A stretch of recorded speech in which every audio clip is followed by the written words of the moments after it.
ng Department of Education na hindi porket may waiver na pinirmahan ng mga magulang o guardian, lusot na agad sa pananagutan ang eskwelahan kapag may nangyari sa mga estudyante sa field trip. Malinaw din ang panuntunan sa ganitong educational tours. Dapat tiyakin ng mga eskwelahan na ligtas ang lugar na pupuntahan ng mga estudyante.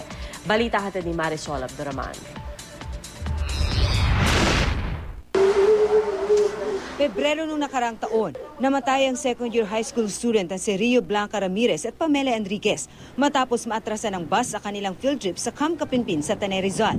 Ilang linggo lang makalipas niyan, 7 estudyante naman ng Marinduque State College ang nasawirin sa field trip nang maaksidente ang kanilang tour bus sa Benguet. At nito lang Martes, 7 estudyante ng Bulacan State University din ang namatay sa field trip sa San Miguel, Bulacan. Kaya ang Commission on Higher Education at Department of Education muling nagpaalala kaugnay sa mga panuntunan sa mga field trip. Ano ba yung learning objectives ng educational trip na to? Ito ba'y matututunan sa ibang bagay o mas mabuti bang field trip? Ligtas din dapat ang pupuntang lugar at hindi malayo sa eskwelahan. Dapat may risk assessment. Accredited din daw dapat ang tour bus at hindi rin dapat ito sapilitan. Bagkus, kailangan bigyan nila ng alternative learning activity.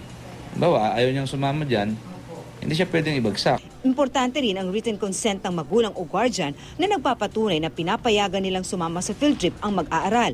Pero hindi raw ito nangangahulugang lusot na ang paaralan sa kanilang pananagutan. Maski ilang waivers pa ang ipasulat o ipapirma ng mga paaralan, kung may issue ng pagpapabaya, dahil yan po ay nasa batas, hindi po sila makakawala po dyan.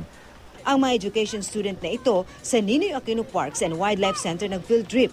Environment na meron pong marami pong matutunan. Siyempre dapat well-instructed ang mga students na dapat kung saan lang safe na lugar o kung may perimeter lang. Kung tutuusin, mahalaga ang mga educational tour at field trip sa pag-aaral ng mga estudyante ayon mismo sa CHED at DepEd. Dahil hindi naman lahat natututunan sa loob lamang ng classroom. Pero dapat daw isaalang-alang ang kaligtasan ng mga mag-aaral. Marisol Abduraman, GMA News.